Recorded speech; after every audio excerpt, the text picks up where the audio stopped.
Bonjour, bienvenue dans la série sur les échecs. Alors nous allons voir maintenant une partie qui a été jouée à Reggio Emilia en 1978. Les blancs, c'était Kovac et les noirs étaient Ike. Deux joueurs français d'ailleurs.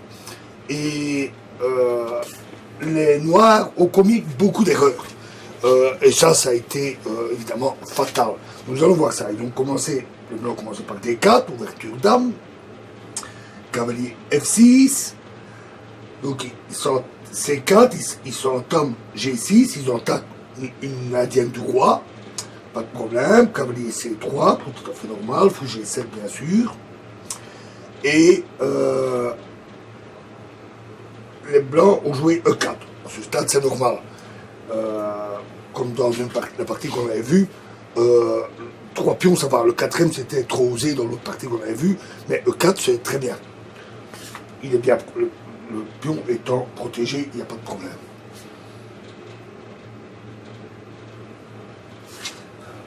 Roc. C'est bien. Roc tout de suite. D6, c'était possible. Ce n'est pas un capital, c'est bon. Alors ici, E5 ne serait pas bon. Avancer les pions, on l'avait vu, c'est pas très très bon. Ça ne ferait jamais que égaliser après cavalier E8, le cavalier qui va là, et puis qui peut réattaquer par autre part. Donc ça, ce serait mauvais. Ils ont joué cheval G et 2, qui est très bien, qui protège leur pion central, qui ne gêne pas l'avance des autres pions, c'est parfait. Et là, ils ont joué D6, tout à fait correct aussi. On arrive à une position typique d'indienne du roi ou indienne est-indienne, une ouverture tout à fait classique.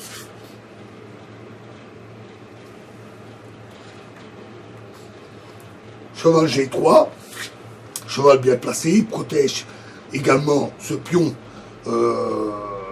central qui n'est pas très protégé parce qu'il est juste en face du roi. Donc c'est très bien.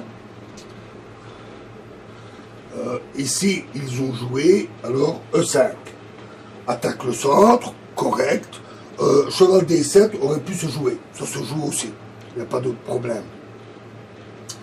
D5 refuse l'échange. C'est un coup tout à fait usuel. Dans cette position, les blancs ferment le centre et c'est tout à fait normal. Puis ils ont joué cavalier et 8. Le cavalier est un peu bloqué à cet endroit-là et ils veulent pouvoir aussi avancer le pion F. Donc c'est en fait un très bon coup. Malheureusement pour les noirs, ça ne va pas durer.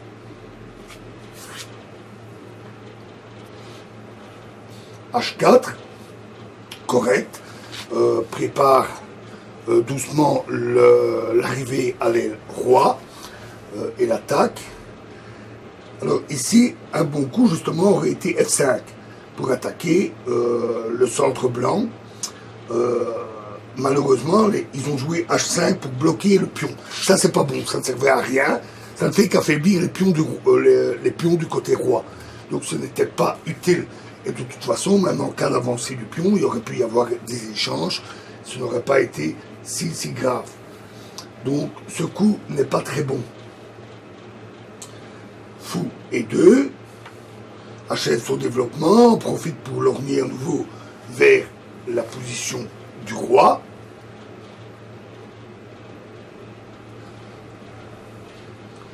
Et ici, ils ont joué fou F6 pour essayer d'attaquer ce pion qui n'est protégé que par la tour. Mais en fait, ce coup est une erreur.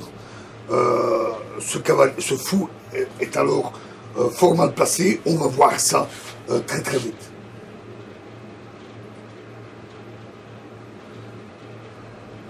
Alors, fou H6, et voilà déjà une des raisons de cette erreur.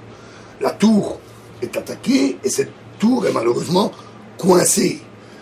Elle ne sait pas faire grand chose, donc c'était pas très bon de retirer le fou qui protégeait cette diagonale.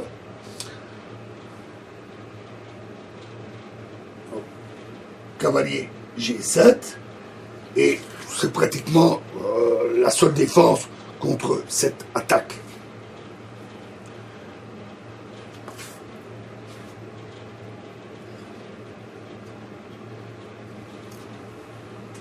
Dame D2. Excusez-moi, j'ai commis une erreur. J'ai forcément commis une erreur. C'est ce fou-là, évidemment, qui est allé là. Donc, Dame D2. Et qui, là aussi, lorgne vers la position du roi. Et là, ils disent, ben voilà, le pion n'est pas suffisamment protégé, je prends le pion H4. En fait, ce coup est une erreur. Les noirs ici sont un peu trop voraces et ils vont le payer cher. Donc, grand roc, met son roi plus à l'abri, l'aile dame n'est pas du tout menacée et ça ramène une tour du côté de l'aile roi.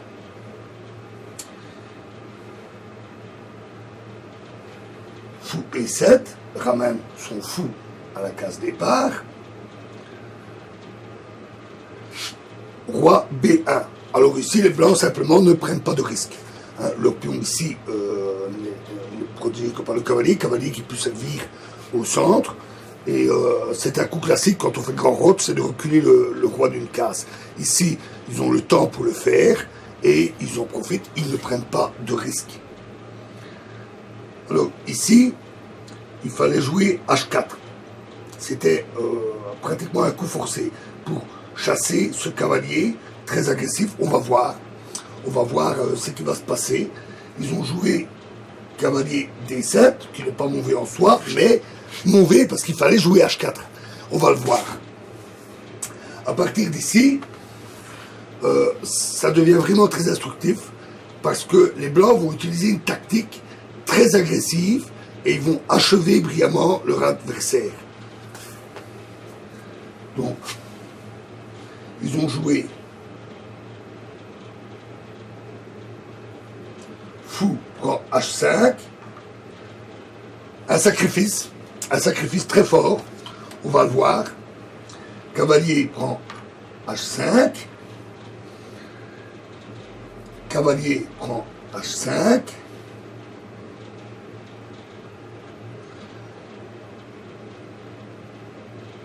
G prend H5, donc un violent échange, et tour prend H5. Donc c'est vrai que les blancs ont sacrifié un fou, mais quelle attaque ils ont maintenant sur les rois? La dame et le fou, qui visent les rois, la tour, l'autre tour qui peut aussi se ramener, alors qu'ils n'ont que virtuellement que deux défenseurs, peut-être même pas trop bien placés. Donc là, les noirs avaient vraiment commis une erreur. Ils n'ont pas vu cette attaque, ce sacrifice et ces échanges assez violents. F5, essaye de se dégager. C'est malheureusement trop tard, mais essaye de se dégager pour libérer leur tour.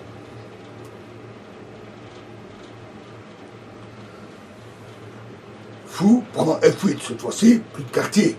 La tour peut être prise, on la prend. C'est au moins un gain de qualité qui compense un peu le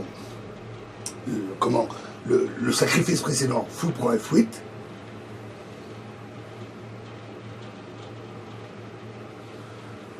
E prend F5.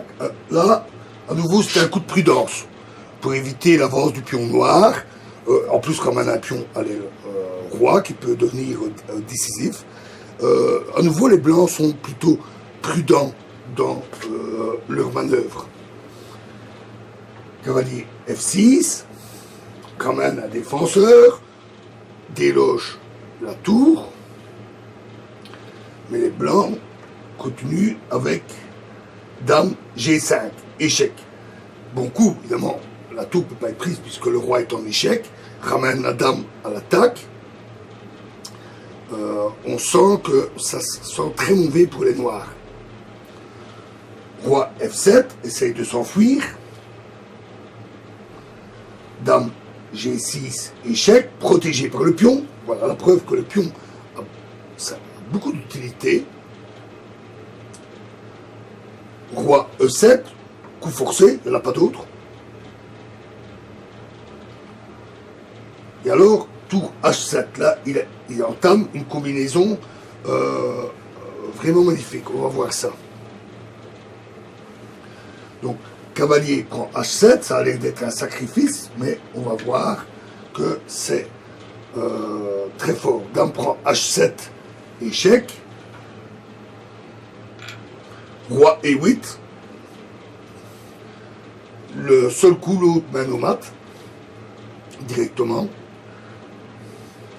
Dame G6, échec.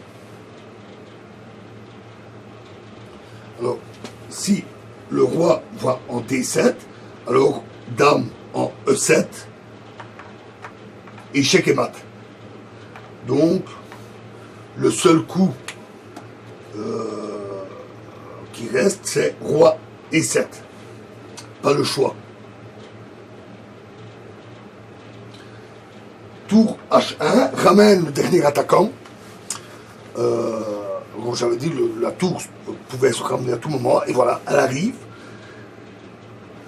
Et ici, il faut être clair, les noirs auraient dû déjà abandonner. Leur position est intenable. Ils ont quand même tenté un peu. Fou prend F5. Dame prend F5 en essayant de sacrifier à leur tour un fou pour essayer d'égaliser. On obtient effectivement une égalité matérielle à un pion près. Et élimine ce pion qui était vraiment une épine, mais c'est loin d'être suffisant. Fou G7.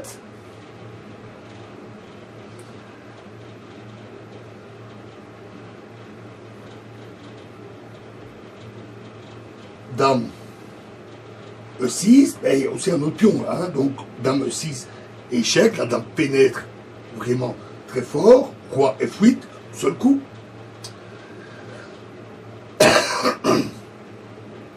Tour A5, c'est un véritable rouleau compresseur qui s'amène sur l'aile roi. Et les noirs ont joué dame F6 pour essayer de se défendre, mais à ce stade, ils ont abandonné. Ils ont immédiatement abandonné, ils ont dit stop, parce qu'ils ont vu la réplique. La réplique, c'est tour F5. La dame est clouée, et donc la dame noire est perdue. Et donc, et la partie. La dame est perdue et la partie. Voilà, une très belle partie, où on a vu que de nombreux coups imprécis conduisaient à une position d'attaque vraiment très forte des Blancs, les Noirs ayant manifestement négligé ces possibilités. Les Blancs ont aussi très très bien joué, et au final, dans la fin de la partie, ces manœuvres tactiques d'attaque sur le roc, avec un beau sacrifice pour débuter, qui est particulièrement intéressant. Voilà, et nous verrons la prochaine partie dans la prochaine vidéo. Je vous remercie.